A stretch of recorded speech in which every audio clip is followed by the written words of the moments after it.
Quand un grand-père vous lègue un champ, il faut le labourer.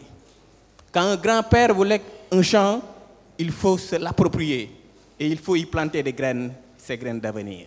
C'est par la compréhension de l'étendue de ce champ de la culture que représentait Sembène Ousmane que l'agence Étoile africaine de Doreen Gueye a dédié un espace d'échange entier à l'héritage de l'homme multidimensionnel. À travers la dernière édition des conférences Lengue 2022, l'homme culturel, multidimensionnel, cinéaste, plasticien, activiste a laissé un héritage qu'Étoile africaine a mis en exergue dans la salle de Douta-Seck autour d'un panel intergénérationnel. Nous avons choisi de rendre hommage à Ousmane Sembène parce que l'année prochaine sera vraiment célébré son centenaire. Donc Ousmane Sembène, il aurait eu 100 ans l'année prochaine. Donc nous, étant donné que c'était la dernière conférence de cette année, on a tout simplement décidé d'ouvrir le bal et de montrer, de montrer le chemin en fait, parce que je suis sûre qu'il y aura d'autres célébrations, les gens vont encore célébrer Ousmane Sembène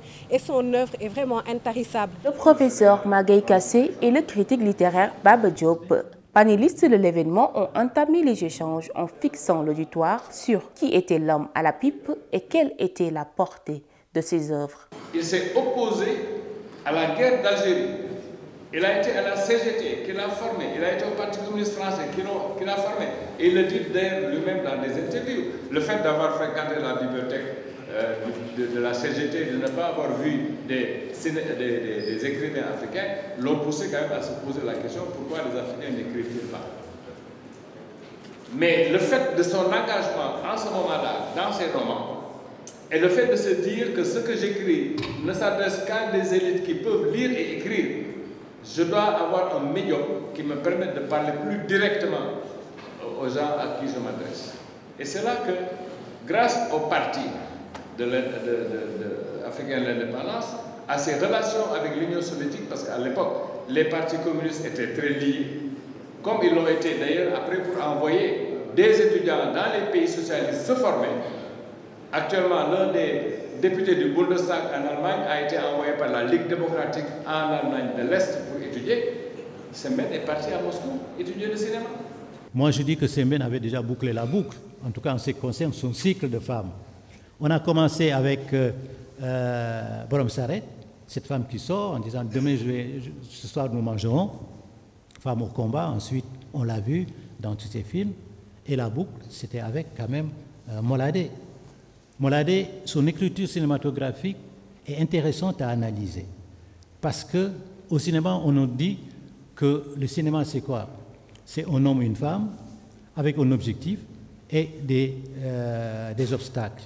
Or, voilà que Collet Ardo, qui avait un objectif, c'est de te protéger tout simplement ces jeunes filles, rencontre l'autre objectif des femmes, c'est-à-dire en se battant, il ouvre la porte à un autre objectif, c'est-à-dire l'éradication de l'exclusion. Ça, c'est une forme d'écriture, effectivement, qu'on n'a pas l'habitude, on n'enseigne pas dans les cinématographies. Africain dans l'âme, Ousmane Sembène a su transposer son vécu et son appartenance à travers ses contenus artistiques bien divers qu'originaux. Vous remarquerez d'ailleurs qu'il ne parle que rarement du Sénégal, il parle toujours de l'Afrique. Aussi bien dans ses romans, dans ses nouvelles, dans sa poésie, que dans ses films, que ce soit le court-métrage, que ce soit le long-métrage. Et un cinéaste engagé, pourquoi? Et un écrivain engagé, pourquoi? Parce que très tôt, il a compris déjà en écrivant Le Docker Noir, la question de l'exploitation de classe des travailleurs, la question de la guerre et de la paix, la guerre d'Algérie, la guerre du Vietnam, et ensuite le fait qu'il était très attentif à l'évolution de l'Afrique à partir du congrès des écrivains et artistes noirs de 1956. Mais dites-moi, qu'est-ce que c'est cette foutaise? Vous me faites poireauter comme un imbécile. Mais enfin, un peu de patience. Vous êtes Sénégalais. Vous devez comprendre. Le Sénégalais, vous me faites marrer. D'ailleurs, regardez, je suis français, monsieur. Européen. Communauté européenne. République française. Monsieur est étranger au Sénégal. Alors, allez voir votre ambassadeur pour lui dire que vous avez perdu votre père au Sénégal. D'ailleurs, en tant qu'étranger, je vous prie de m'attendre là. Et si vous êtes pressé, la voie est libre.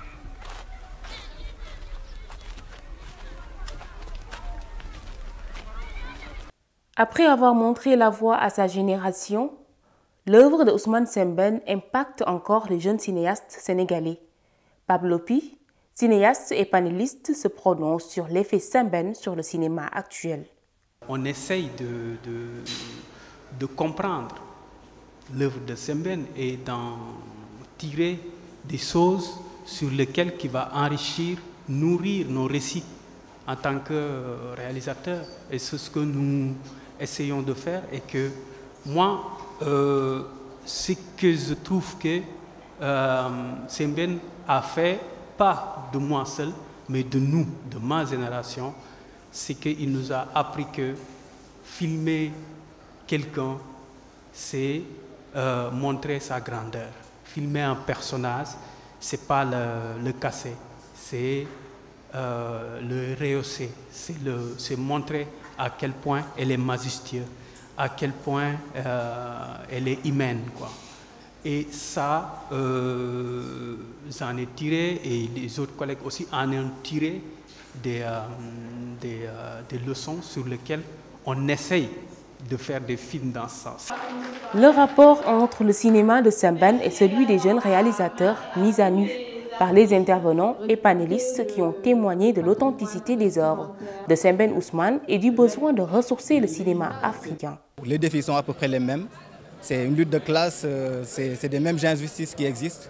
C'est la même quête d'identité, la même quête d'affirmation de soi. La nouvelle génération de personnalités, de légendes comme Sembène, en fait, c'est que Sembène, il avait, comment dire, on dit qu'il a commencé le cinéma très tard, genre, il avait déjà 40 ans quand il a commencé le cinéma. Donc il avait déjà vécu, quoi. Et il s'est tourné vers le cinéma parce que c'était pour lui un médium. Ce n'était pas la finalité de faire le cinéma. Le cinéma, c'était juste un moyen pour faire passer ses idées. Il a commencé par la littérature.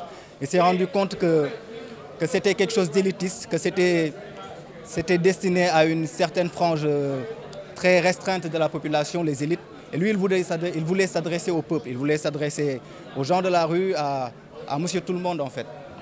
Et donc, il s'est tourné vers le cinéma parce qu'il s'est dit qu'avec le cinéma, il pouvait utiliser les langues nationales, donc ça pouvait toucher plus de gens. Et lui, il avait quelque chose à raconter. La promotion de l'œuvre de Sembène Ousmane, une demande commune aux acteurs culturels présents dans la salle, pour préserver la mémoire et l'œuvre de Sembène Ousmane, qui est par ailleurs l'essence du cinéma sénégalais. On a parlé d'un personnage qui fait partie du patrimoine du Sénégal en matière de cinéma. Donc c'est un homme à respecter, à donner encore beaucoup plus de valeur. Inciter les jeunes à faire sa connaissance parce qu'il était quelqu'un qu'on devrait faire connaître aux jeunes cinéastes et même dans les écoles, pourquoi pas. Parce que dans les écoles, le cinéma ne vit pas.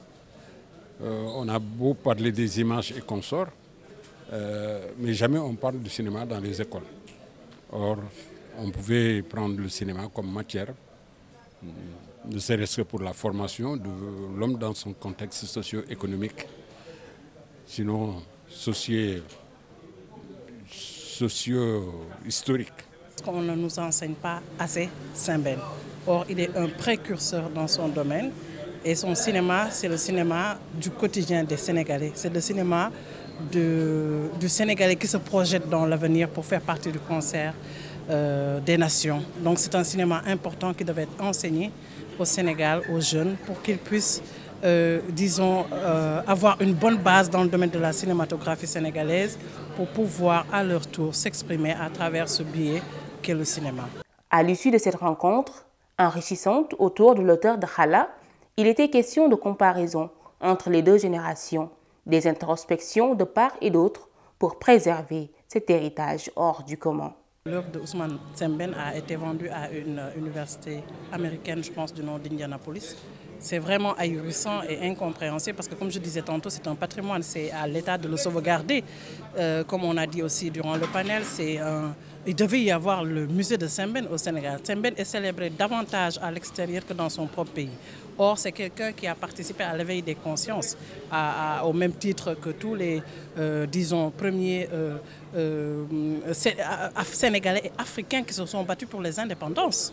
Ils se sont battus soit par la politique, soit par d'autres biais. Lui, il a eu son cinéma, il a apporté sa pierre à l'édifice. Donc comment on peut aujourd'hui regarder ce patrimoine être vendu ailleurs comme si on n'en avait pas besoin? Or, on ne peut pas faire des omelettes sans casser des œufs. Aujourd'hui, dans le domaine du cinéma, si nous vendons ce qui nous appartient, qu'est-ce qui va nous rester? Nous allons produire un cinéma hybride qui va voyager à travers le monde, mais nous n'allons pas exporter notre culture. Nous n'allons pas exporter notre savoir-faire, notre savoir-être, ce qui nous définit, qui nous caractérise en tant que Sénégalais, en tant qu'Africains. Parce que pourquoi? Il n'y a pas ce soubassement-là. On l'a vendu, on l'a monnayé à vil prix. Sembène disait, les Africains, il faut qu'ils se racontent eux-mêmes. Parce que s'ils ne se racontent pas, l'Afrique va disparaître. Et ça sera toujours raconté par d'autres. Et le fait que ces archives soient vendues à l'université d'Indiana, c'est un peu tout ce contre quoi il a lutté toute sa vie en fait. Et c'est un peu dommage, c'est triste quoi, qu'une personnalité comme Sembène, avec tout ce qu'il a produit, aujourd'hui se retrouve, il voit les Africains devenir orphelins de son œuvre en fait. Parce que voilà, il faut maintenant s'adresser aux Américains si on veut voir Sembène quoi. Et lui, il a lutté contre le colonialisme, l'impérialisme et comment on appelle ça, le reniement identitaire toute sa vie. Et aujourd'hui, il est devenu la propriété intellectuelle des étrangers. L'agence Étoile africaine a ouvert le bal des célébrations, espérant ainsi une année de partage et de conservation du legs de Sembène Ousmane.